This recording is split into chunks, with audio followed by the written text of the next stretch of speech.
commandant Shala Yanalar. Alors au niveau des créatures, on est composé de 34 créatures. Donc la plupart des créatures que j'ai sont des petites créatures. Donc les premières créatures qu'on peut avoir, c'est d'abord tous les elfes à mana, le Bird of Paradise, le Seven Keeper pour protéger son général, et la Mother des Runes, qui est aussi un slot.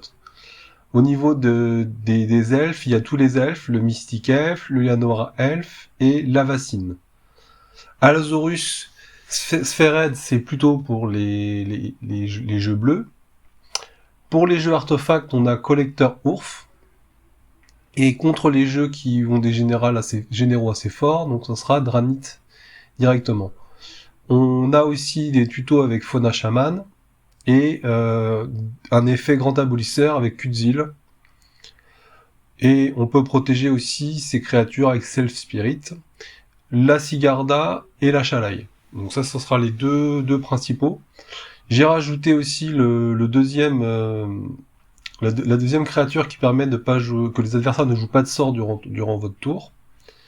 Et j'ai rajouté Vexillus Praetor, que j'aime beaucoup, et dans toutes les listes, j'ai vu le Ranger Captain Deus, qui permet d'aller chercher soit Self-Keeper, soit Mother des Runes, soit un Allosaurus Sphered.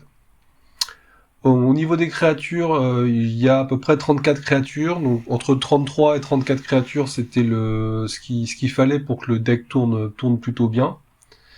En termes de sorcerie, de rituel, donc j'ai mis Eldritch Evolution, Nature Rhythm, Time to Need et Charge for Glory.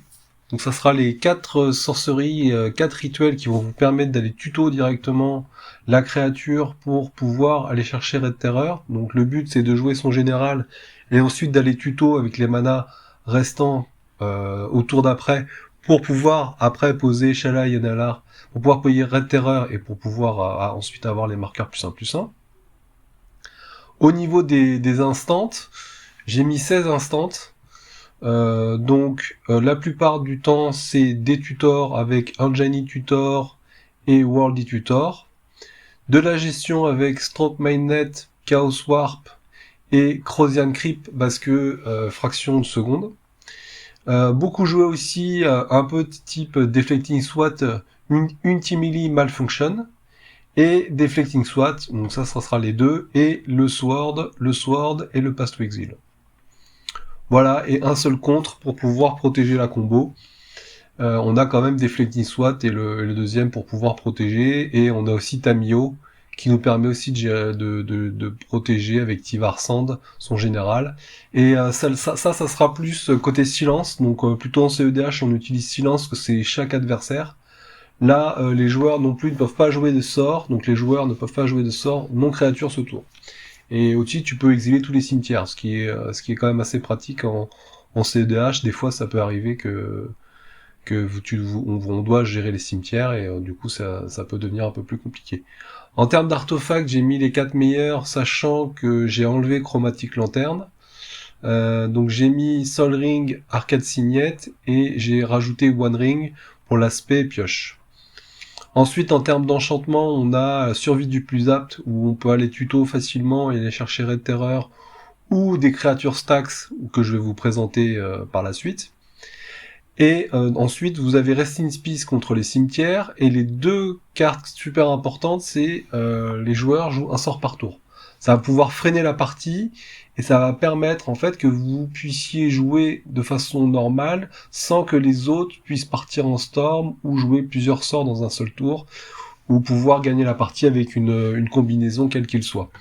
Et le dernier enchantement que j'ai mis, c'est Blind to Obedience, qui permet aussi avec l'exhort de faire des dégâts à distance, et ça freine aussi beaucoup les jeux, tous les jeux au contrôle avec les artefacts, et tous les jeux créatures avec la célérité. Au niveau des terrains, ce qu'il faut savoir, c'est que j'ai mis Berceau de Gaïa, parce que c'est un peu un staple, c'est un peu obligatoire. Et puis ensuite, vous avez une base de mana assez classique avec des fetch, des bilandes.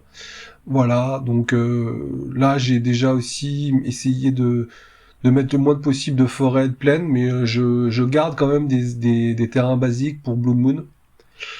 Sait-on jamais, et puis on peut aller les chercher directement avec les fetch après plus tard. Donc voilà, une petite présentation de mon deck Shala Yanalar. J'espère que ça vous a plu. N'hésitez pas à vous abonner si vous aimez ce que je fais sur la chaîne Magic Gaming. Et je vous dis à bientôt.